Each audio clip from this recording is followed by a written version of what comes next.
आज जो टॉपिक यहाँ पर आज मैं डिस्कस करने वाला हूँ, ये आप सबकी ज़िंदगी को पूरी तरह से बदल देने वाला है। बहुत ही गंभीर विषय है। हर इंसान के मन में हमेशा ये क्वेश्चन रहते हैं।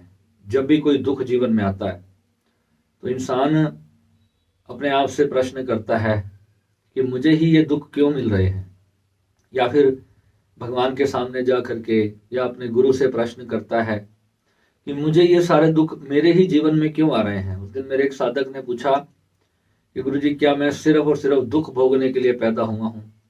क्या मेरे इतने भारी पाप थे कि मेरे को इतने भयंकर दुखों से गुजरना पड़ रहा है? तो दोस्तों, इस संसार में जितने भी व्यक्ति आए, कोई भी इस संसार से पूरी तरह से सुखी तो नहीं गया। कोई ना कोई अभाव, कोई ना कोई दुख तो हर इंसान के जीवन में आता ही है। मगर सवाल यह है कि सॉल्यूशन क्या है? इंसान के दुख हैं क्या? कितने प्रकार के दुख हैं?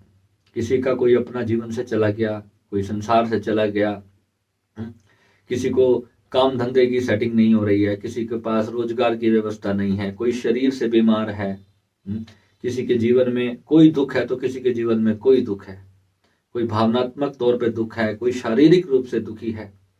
हर किसी के जीवन में बड़े से बड़े दुख आते ही रहते हैं। कितने परसेंट लोग होंगे जो पूरी तरह से सुखी हैं? है ही नहीं ऐसा कोई। जितने भी ज्यादा सुखी व्यक्तियों को आप देखो, उनके अंदर जाकर के देखोगे तो वो बहुत ज्यादा दुख से भरे हुए आपको मिलेंगे।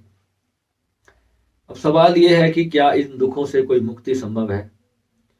क्या ध्यान करने से इन दुखों से आप मुक्त हो जाओगे? इसको समझना है। असल अध्यात्म में एक शब्द है अहंकार और एक शब्द है घमंड। अक्सर लोग समझते हैं कि अहंकार और घमंड एक ही चीजें हैं। अहंकार और घमंड एक चीज नहीं है। अध्यात्म में अहंकार का मतलब कुछ अलग होता है। घमंड होता है जैसे आपके पास आपका शरीर सुंदर है, आपके पास पैसा ज्यादा है, आपका मकान बहुत बड़ा है, आपके पास बहुत सारी गाड़ियां हैं, आपके पास बहुत सारे गहने हैं। आप इन चीजों का घमंड कर सकते हो। जीवन से जो जो प्राप्त हुआ उन चीजों पर आप घमंड कर सकते हो। पर अहंकार क्या है? अहम क्या है? अहम। अध्यात्म में अहंकार शब्द का मतलब क्या है? अध्यात्म में अहंकार शब्द का मतलब है हमारा खुद का होना। यानी कि एक परमात्मा है, एक सृष्टि है, दूसरे हम हैं। और हमारी इच्छाओं के प्रति हमारी उठती हुई जो मांग है, वो जो करने वाला जो मांग कर रहा है, जो हमारी चेतना है, वो वास्तविकता में वो चेतना का अहंकार है। उसको चेतना का अहम कहते हैं। जब वो परमात्मा से टूट करके कुछ पल के लिए भी अपने से अलग होती है, यानी कि वो अपने में आकर के अपने मैं को जब उस परम मैं से अलग करके कुछ भी भौतिक इच्छा करती है, तो फिर अगर किसी कारणवश वो इच्छा पूरी हो जाए तो वो चेतना को सुख प्राप्त होता है, और अगर वो इच्छा पूरी ना हो तो चेतना को दुख प्राप्त होता है। अब जब वो बोलेगा कि मैं दुखी हुआ या मैं सुखी हुआ, तो यानी कि वो परमात्मा से अलग हो गया। खुद हमारा मिटना नहीं घट पाया और हम ध्यान करने लगते हैं, मंत्र जाप करने लगते हैं, न जाने कितनी ही प्रकार की फिर हम साधनाएं करते हैं, जतन करते हैं। गीता में भगवान कहते हैं कि हम जो भी कर्म करें वो निष्काम हो। निष्काम हुआ कैसे जाए? निष्काम कैसे होगा? कोई भी व्यक्ति जब कर्म करेगा तो वो निष्काम कैसे होगा? उसको प्रैक्टिकली हम कैसे लेके आएंगे? पूरी तरह अगर हम अपने मस्तिष्क को, अपनी बुद्धि को यूज करेंगे और हम ऐसा मान के चलेंगे कि जो भी हो रहा है परमात्मा सब कुछ किए जा रहा है, अंतर से हम दुखी हो रहे हैं, हम इस बात को जानते हैं कि हमें इस चीज का दुख हो रहा है, पर हम ऊपर ऊपर से एक बात बोल देते हैं, ऊपर ऊपर से एक नकली एक्सेप्टेंस लाने की कोशिश करते हैं कि सब कुछ भगवान की मर्जी से हो रहा है, भगवान ही कर रहा है, जो हो रहा है मैं अच्छा कर रहा हूँ या बुरा कर रहा हूँ ये सब भगवान ही किए जा रहे हैं। हम ये ऊपर से बोलना शुरू कर देते हैं, ओम तत्सत बोलते हैं, न जाने कितने कितने तरह की हम चीजें फिर बोलना शुरू कर देते हैं, परंतु दुख है कि वो हमारा पीछा छोड़ता ही नहीं। तो वास्तविक दुख समाप्त होगा कब? वास्तविक दुख समाप्त तब होगा जब अहंकार पूरी तरह से हार जाएगा। जब अहंकार पूरी तरह से हार जाएगा, उस दिन आपका दुख समाप्त होगा। जिस भी व्यक्ति के प्रति, जिस भी विषय वस्तु के प्रति आपकी आसक्ति या प्रेम, आप कुछ भी लगा लो, किसी चीज को प्राप्त करने के लिए आप उससे पहले प्रेम करते हो, और प्रेम जब आसक्ति बन जाता है, यानी कि आपकी जिद बन जाता है, और जब आप उसके लिए पूरी तरह से समर्पित होकर के अपने प्राणों का जुआ खेल देते हो, और जब भी वो वस्तु, वो विषय आपको प्राप्त नहीं होता, तब जाकर के, जब परमात्मा की शरण में जाकर के आपका सर गिरता है, तब वो एक्चुअल सरेंडर आपके भीतर उत्पन्न होता है। और वो जो एक्चुअल सरेंडर है, इसी को भगवान अर्जुन को कहते हैं कि तू बस युद्ध कर। तेरा कर्म क्षेत्र क्या है, तू अपने कर्म क्षेत्र में युद्ध कर। अगर जीत जाएगा तो स्वर्ग का राज्य भोगेगा, और अगर हार जाएगा तो वीर गति को प्राप्त हुआ योद्धा कहलाएगा। यूं नपुंसक की भांति खाली मत बैठ जा, यूं हार हथियार मत डाल, अपना गांडीव उठा। जो भी तू जीवन से चाहता है, जो भी तू जीवन से चाहता है, उसके लिए निष्काम होकर के कर्म कर। अब तू निष्काम होकर के कर्म करेगा, और अगर वो प्राप्त हो गया तो तुझे उसका सुख मिलेगा, उसका आनंद मिलेगा। और अगर नहीं मिला, अगर तू लड़ते लड़ते मर भी गया, तो एटलीस्ट कम से कम तुझे वीर गति प्राप्त होगी। और इसके बीच में जब आसक्ति का त्याग करके, जब निष्काम हुआ तू कर्म करेगा, निष्काम यानी कि मैं सिर्फ युद्ध करूंगा, हारूं या जीतूं ये परमात्मा पे छोड़ करके जब कर्म करोगे, जब उस कर्म के प्रति कोई भी ऐसे रिजल्ट की आपने धारणा ना की हो कि ये रिजल्ट मेरे ही पक्ष में आए, हो सकता है मेरे पक्ष में आए, हो सकता है मेरे पक्ष में नहीं आए। दुखी क्यों होते हो? जब कुछ एक्सपेक्ट करते हो और वो पूरा नहीं होता तो दुखी होता है। अब दुख को भी निष्काम होकर के जो तीसरी अवस्था आती है, वो साक्षी की अवस्था है। साक्षी जब आ जाता है, जब चेतना जब साक्षी होकर के अपने सुख और दुख से परे होकर के जब देख लेती है, तो फिर साक्षी का जन्म होता है। जब साक्षी प्रगाढ़ होने लगता है, तो साक्षी के बाद जो अंतिम अवस्था आती है, साक्षी भी जब विलीन हो जाता है, साक्षी भी बहुत देर तक टिक नहीं पाएगा, साक्षी भी तुम्हें फिर दुख देने लगेगा। जब चेतना तुम्हारे शरीर से अलग पृथक प्रतीत होने लगेगी, अलग तुम उसको जानने लगोगे, तो उसके बाद एक समय ऐसा आएगा जब हार मानेगी चेतना।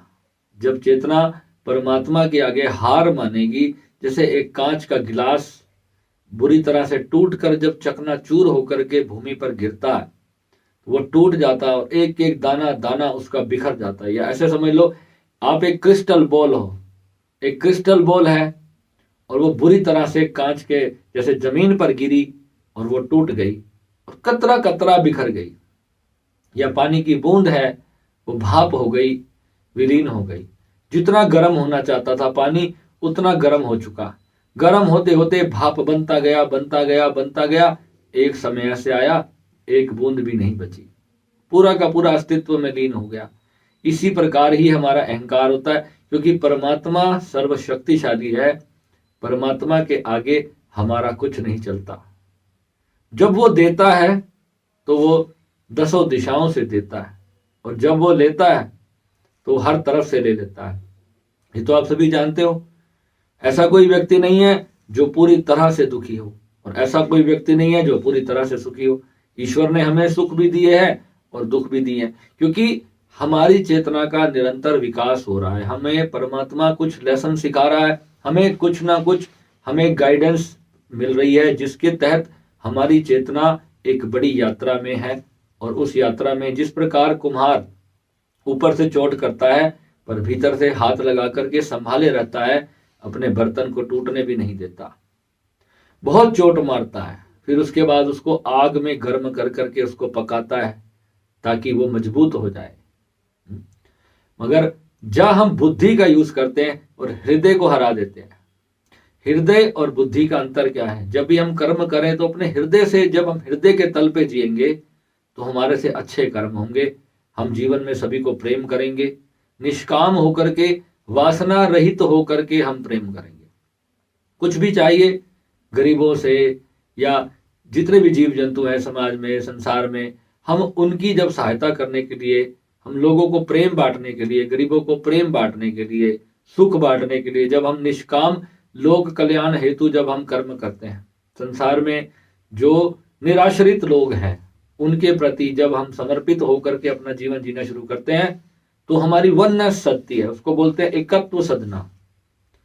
ये जो आज मैं वीडियो आपको बता रहा हूं, जो आज मैं बातें, ये बड़ी गहरा और बहुत ही डीप विषय है अगर आप इसको अच्छे से समझें, कि जब अपने आप का होना ही त्याग करके केवल परमात्मा को ही अपना मालिक बना करके जब हम चलते हैं कि प्रभु तू जो रास्ते पे चलाएगा मैं हंसते हंसते चलूंगा, खुद पूरी तरह से हट करके सहज जो प्राप्त हो रहा है उसका स्वीकार करना, अपने कर्म को करते रहना, कुछ भी चाहिए जीवन में उसके प्रति निरंतर संघर्ष करना।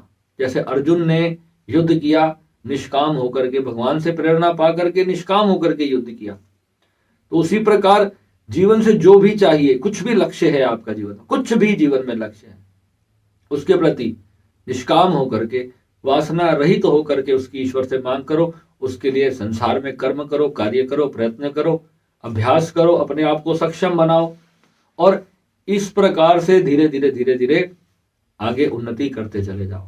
फिर अगर कुछ प्राप्त हुआ तो आनंद आएगा, और अगर नहीं हुआ तो एटलीस्ट एक सबक जरूर मिलेगा, एक लेसन जरूर सीखोगे। वो लेसन जितना आप स्ट्रांग होते जाओगे, वो पेड़ उतना मजबूत होता है जिसने जितने ज्यादा तूफान झेले होते हैं, उतने स्ट्रांग आप होते जाओगे। आपको पता है एक पेड़ की उम्र कैसे देखी जाती है? जब उसको काटते हैं ना, उसके अंदर ऐसे सर्कल सर्कल दिखाई देते हैं, उससे वैज्ञानिक पता लगाते हैं इस पेड़ की उम्र कितने साल होगी, इसमें 400 चक्र है, इसको 400 साल हो गए, ये 500 साल पुराना वृक्ष है, ये इतने तूफान झेल चुका है। और साधक के जीवन में तो बहुत भूचाल आते हैं। साधक की लड़ाई आम इंसान से ज्यादा गहरी होती है, क्योंकि वो ज्यादा कॉन्शियस होता है अपने मन की फीलिंग्स के प्रति। अपने मन को जब वो भावनात्मक रूप से जब देखता है अपने भीतर साक्षी भाव से, तो उसके प्रति जब वो हृदय तल पे वो जीवन जीता है, तो उसका सुख भी दूसरों से अधिक होता है और उसका दुख भी दूसरों से अधिक होता है, क्योंकि वो पत्थर नहीं है, उसके भीतर की जो चेतन, उसके भीतर जो चैतन्य है वो एक सामान्य मनुष्य से ज्यादा जागृत है, वो ज्यादा भावुक इंसान होता है। आप देखो जो लोग ध्यान में बैठे होते हैं वो बैठे बैठे रोने लग जाते हैं। क्यों रोने लग जाते हैं? क्योंकि उनके अंदर ईश्वर के प्रति जो पॉजिटिविटी है, उस अनंत ब्रह्म के प्रति जो उदारता है, जो उसका जो एकत्व है पूरे ब्रह्मांड के साथ, वो अपने आप ही उसकी चेतना ग्रो कर रही है। जैसे जैसे चेतना मूलाधार से उठ करके हृदय की ओर बढ़ेगी, जैसे जैसे आप ऊपर की ओर उठोगे, तो आपके अंदर जो प्योरिटी का लेवल है वो परमात्मा से मैच करता जाएगा, और धीरे धीरे धीरे धीरे आप ऐसे हो जाओगे। परमात्मा जैसे निष्काम है, निष्पाप है, निष्कलंक है, इस प्रकार आप होते चले जाओगे। आपके आसपास के लोग हैरान होंगे आपके जीवन में क्या बदलाव आ रहे हैं। जब मैं अपनी साधना के दौर में था, मेरे दोस्त मुझसे पूछते क्या चक्कर है, तू हमेशा शांत शांत रहता है, कुछ बोलता नहीं, पहले बहुत शोर मचाता था, अब तू बिल्कुल शांत रहने लग गया, किस परेशानी में है? मैं अपने आनंद में, अपने साक्षी में, अपने मस्ती में, अपने उन सारे जो भी मेरे जीवन के अंदर जो संघर्ष होते थे, मैं उनको, वो जो आग जल रही होती थी, मैं उनसे तटस्थ होकर के मैं शांत भाव से उसको देखता रहता था। क्या हुआ, बहुत जल रही है, वो उसकी टांग खींच रहा, वो उसकी टांग खींच रहा, मैं उनका तमाशा बैठ करके साक्षी भाव से आराम से देखता रहता था, और उन्हें लगता था कि मैं पता नहीं क्यों परेशान।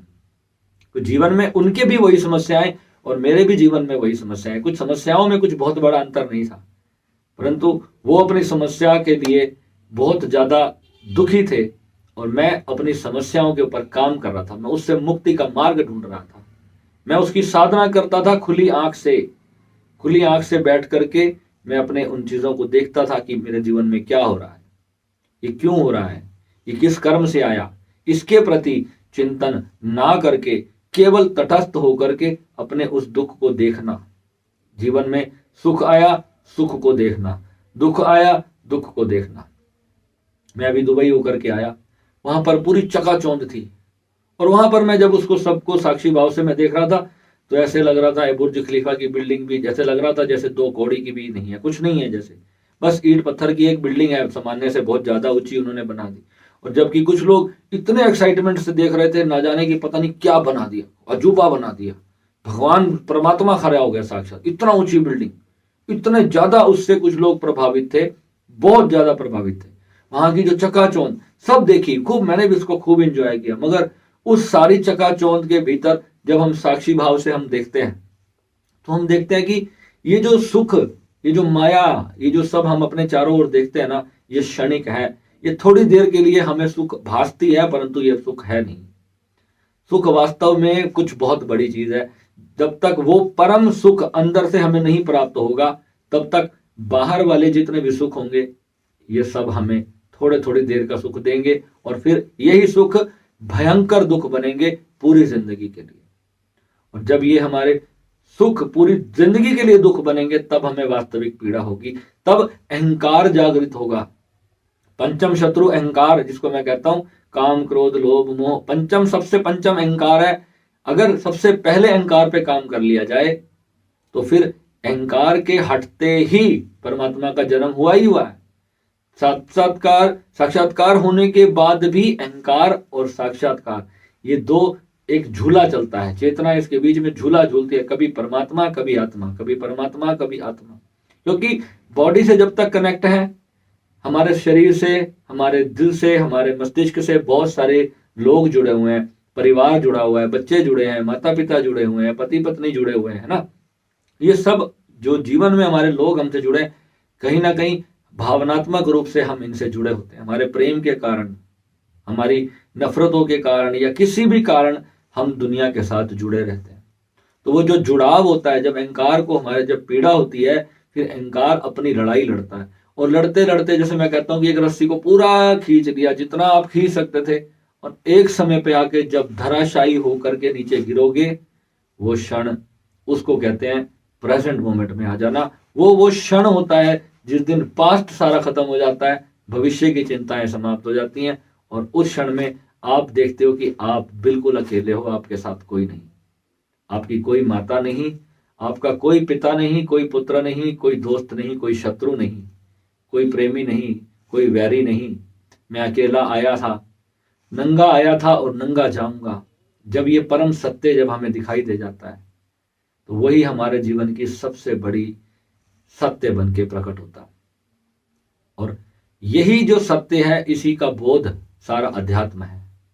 और हम इसके लिए न जाने कितने कितने यत्न कर रहे हैं। हम लोग अपने जीवन यापन के लिए ही इतनी भाग दौड़ आपाधापी में लगे हुए हैं कि न जाने कितनी खुशियों को हमने यूं ही कुर्बान कर दिया। कितना बड़ा सत्य हम अपने जीवन में खो देते हैं। कितने कितने जीवन में हमारी खुशहालियां आती हैं, कितने जीवन में अनुभव होते हैं, उन सब को भूल जाते हैं एक क्षण में, सिर्फ जीवन की आपाधापी के अंदर। अहंकार हमारा जब खड़ा होता है, अहंकार हमारा इतना प्रबल शत्रु बनकर खड़ा होता है कि हम उस वक्त अपनी मूल अस्तित्व को ही भूल जाते हैं कि हम कौन है। एक कथा मैंने पहले भी सुनाई थी कि नारद एक बार पानी लेने जाते हैं भगवान के लिए, और वहां पर एक स्त्री के मुंह में फंस जाते हैं, उसके साथ विवाह कर लेते हैं, बच्चे पैदा कर लेते हैं। और एक दिन बाढ़ आती है और पत्नी बच्चे सब बह जाते हैं। उस दिन भगवान की उसे आवाज आती है कि नारद, तुम तो पानी लेने गए थे, कहाँ रो रहे हो तुम यहाँ बैठ करके। जब उसे वास्तविक सच्चाई दिखती है, नारद को जब सच्चाई दिखती है, तब उसे पता चलता है कि मैं तो यहाँ पर कुछ और उद्देश्य से आया था, मैंने तो किसी और चीज पे। ये माया बड़ी विषैली है। माया जब इंसान को फंसाती है, माया चारों तरफ से बुद्धि को हर लेती है। और आप जिस चीज को अपना जीवन मान के चलते हो, अपनी आत्मा मान के चलते हो, और वहीं से जब आपको धोखा मिलता है, जब वहीं से आपको कष्ट मिलता है, उस दिन अहंकार की मृत्यु होती है। उस दिन अहंकार पूरी तरह से शेष नाग की तरह फन फैला करके खड़ा होता है। और जब केवल और केवल परमात्मा जब उसके ऊपर डांस करते हैं, नाच करते हैं, तभी वो समाप्त होता है। अहंकार की जो फुंकार है, वो सबसे ज्यादा खतरनाक है। क्योंकि जब आप सृष्टि से लड़ाई करने लगते हो, जब आप ये सोचते हो कि मैं इस चीज को, वक्त को बदल दूंगा, मैं सब कुछ करके दिखा दूंगा, और जब हार नसीब आती है, वो जो गिरावट नसीब आती है, एक क्षण में, जब मैंने कहा टूट कर जब कांच बिखरता है, वही क्षण मोक्ष का होता है। और वो बार बार ये जीवन में आपकी घटना घटेगी। जब स्टार्टिंग में आपको सेल्फ रियलाइजेशन होगा ना, तो धीरे धीरे धीरे आप इस भेद को समझोगे, आत्मा और परमात्मा के भेद को। ये भेद जैसे जैसे आपको क्लियर होता जाएगा, साफ होता जाएगा, शीशे से जैसे धूल हटती चली जाएगी, और बाहर के सारे मोह टूटते जाएंगे।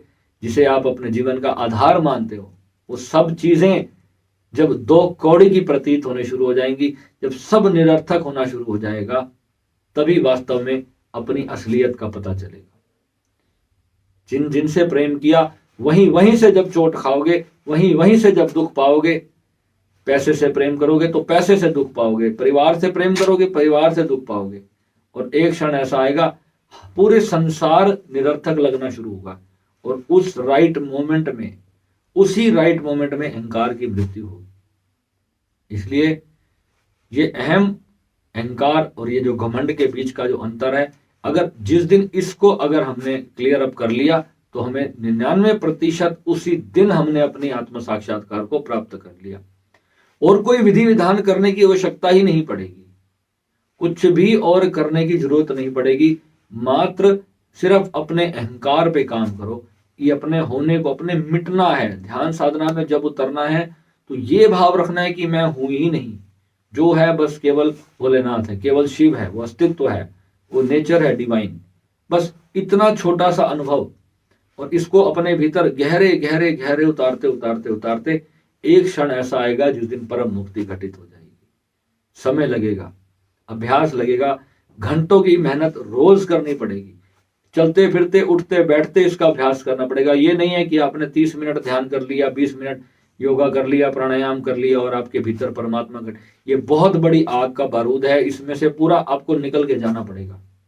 इसमें उठा पटक अपाधापी बहुत जबरदस्त होगी, बहुत बहुत रगड़ाई होगी आपकी, तब जाकर के एक्चुअल रियलिटी आपको पता चलेगी कि एक्चुअल में आप कौन हो। फिर जब सब कुछ संसार में जब एक ही दिखने लग जाएगा, फिर ना किसी से आपको प्रेम रह जाएगा और ना ही किसी से फिर नफरत रह जाएगी, फिर केवल आप बचोगे। और जब तक वो मोमेंट आता नहीं, तब तक आपकी दुख से मुक्ति हो ही नहीं सकती। आप कहो कि मैं कितने दुखों से आप मुक्ति पालोगे, क्या क्या चीजें आप अपनी एक चीज को ठीक करने लगते हो, इतने में दूसरी खराब हो जाती है, तीसरी खराब हो जाती है। एक हजारों चीजें आपके जीवन में, सबके लिए आप ये भी करना है, घर को भी देखना है, वाइफ को भी देखना है, पति को भी देखना है, बच्चों को भी देखना है, माता पिता को भी, कितना कितना कितना आप करते हो। आज दवाई लेने जाना है, आज घर के सामान लेके आना है, ये करना है, वो करना है, हर चीज में मन परेशान रहता है। सबसे बड़ा दुख क्या है? मन का ही तो दुख है। जिस चीज में मन दुखी होगा, अच्छा पता चला जिसके लिए इतना कुछ किया और उसी बंदे ने मुझे नकार दिया, मुझे उसी ने धोखा दे दिया, और ज्यादा हर्ट हो गए, और अब दुख में बैठे हो, रो रहे हो बैठ करके, क्योंकि उम्मीदें जब टूटेंगी तो फिर कष्ट होगा। तो जितनी उम्मीदें इन संसारिक चीजों से लगानी है, तो असली उम्मीद जो है वो अपने भीतर उस चेतना से, उस अनंत परमात्मा से लगा लेंगे जिस दिन, तो उसी क्षण सारा कुछ संभव हो जाएगा। उसी दिन आपका ये क्वेश्चन समाप्त होगा कि मैं दुखी क्यों हूं।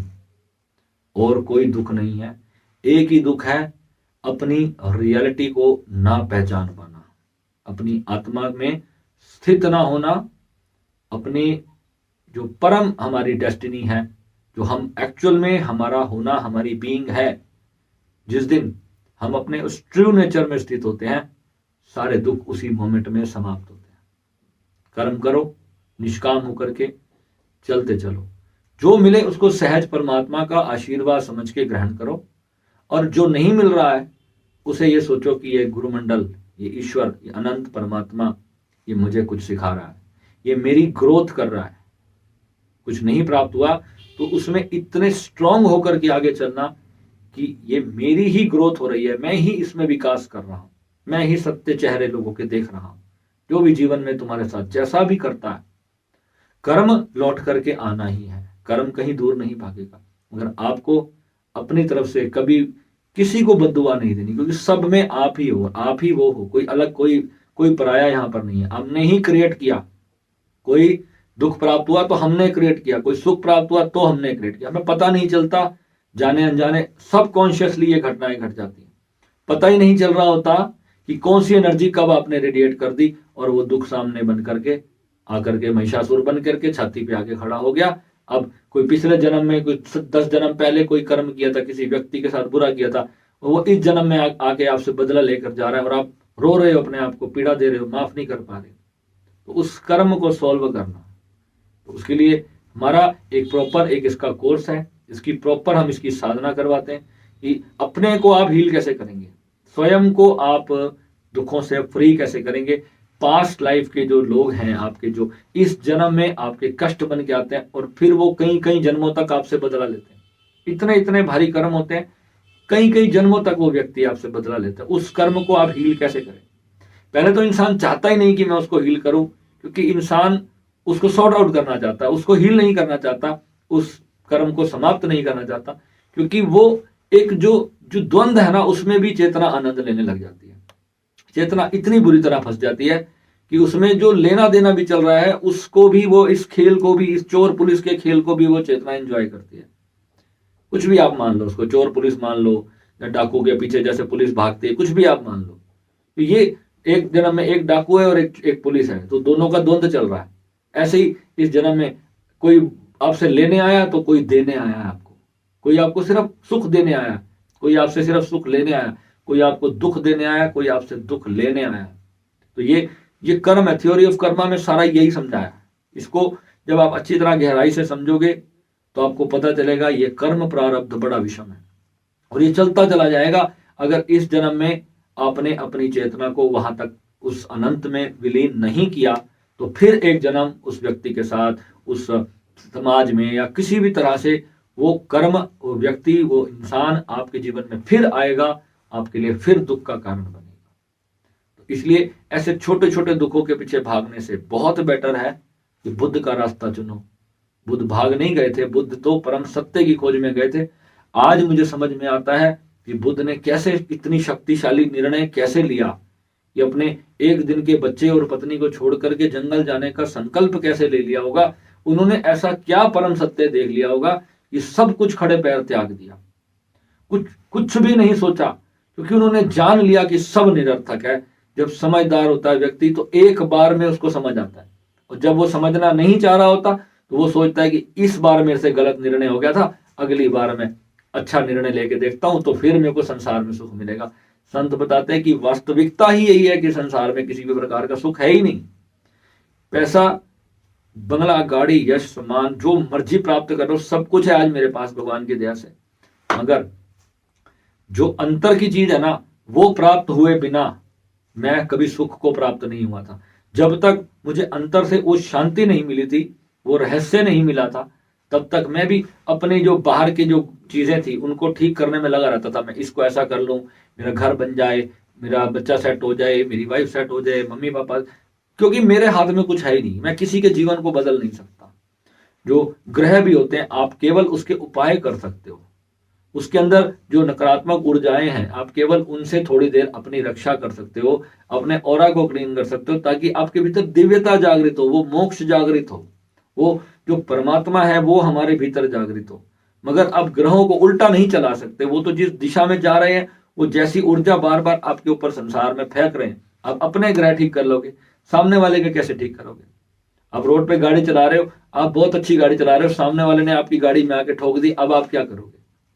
आपकी गलती नहीं है, वो सामने वाला नशे में गाड़ी चला रहा था, उसने आगे आपके जीवन को भी बर्बाद कर दिया, आपकी गाड़ी ठोक दी, अब आप क्या करोगे? यही प्रारब्ध होता है, ये उसका भी प्रारब्ध है और आपका भी प्रारब्ध है, हम सबका है। मैं कोई इस सर्कल से बाहर नहीं हूं, ये जो पूरा ब्रह्मांड है इसमें हम सब आते हैं। तो इसी प्रकार ये छोटी छोटी चीजें समझ करके ही हम अपनी इस जर्नी को अच्छे से जी सकते हैं और इन सारे कष्टों से, इन सारे दुखों से मुक्त हो सकते हैं। और जितने भी अपने ग्रह हैं, अगर कुंडलियों में कोई दोष है तो आप अच्छे एक्सपर्ट्स हैं दुनिया में, आप उनसे मिल करके अपने उन सारी चीजों का उपाय करो। दया, धर्म, दान, ये सारी जो चीजें हैं यही हमारी उन्नति करती है, इन्हीं से हमारा ऑरा क्लीन होता है। एनर्जीज को समझोगे तो आपके भीतर सब कुछ अच्छा होता चला जाएगा। We have abundance in life, मगर हम जब किसी एक विषय वस्तु के पीछे पागल होते हैं तो वही हम उसको दुख बना लेते हैं, जबकि परमात्मा हमारे पर अनंत अनंत रास्तों से हमें देने की कोशिश कर रहा होता है, हम उसको देख नहीं पा रहे होते। परमात्मा हमें अलग अलग अनुभव कराना चाहता है, रोज अलग अनुभव कराना चाहता है, नित्य। मगर हम आसक्तियां जब बना लेते हैं छोटी छोटी, किसी पर्टिकुलर किसी चीज में जब हमने आसक्ति बनाई तो वही दुख का कारण बनता है कि ये चीज ऐसी क्यों नहीं है, मेरा बेटा पढ़ता क्यों नहीं है, अब मैं उसको मारूंगा, डांटूंगा किसी भी तरह की, वो पढ़े, वो मेरे हिसाब से क्यों नहीं चल रहा, ये मेरे दुख का कारण है कि वो मेरे अनुरूप क्यों नहीं चल रहा, मेरा परिवार मेरे अनुरूप, मेरा कहना मान के क्यों नहीं चल रहा, ये दुख का कारण है। और कोई कारण नहीं है। जब हम सबको सारे रस्सियां तोड़ देते हैं तो वही क्षण है हमारे सुख का। अपनी रस्सियां तोड़ो, अपनी भी तोड़ो और अपने परिवार की भी तोड़ो, तब जा करके सारे दुखों से हम फ्री होंगे। Got it? आई होप आज के इस गहरे वीडियो में गहरी बात आज आप लोगों को समझ आई होगी। ठीक है, मिलेंगे आपके अगले किसी प्रश्न के साथ। नमः शिवाय।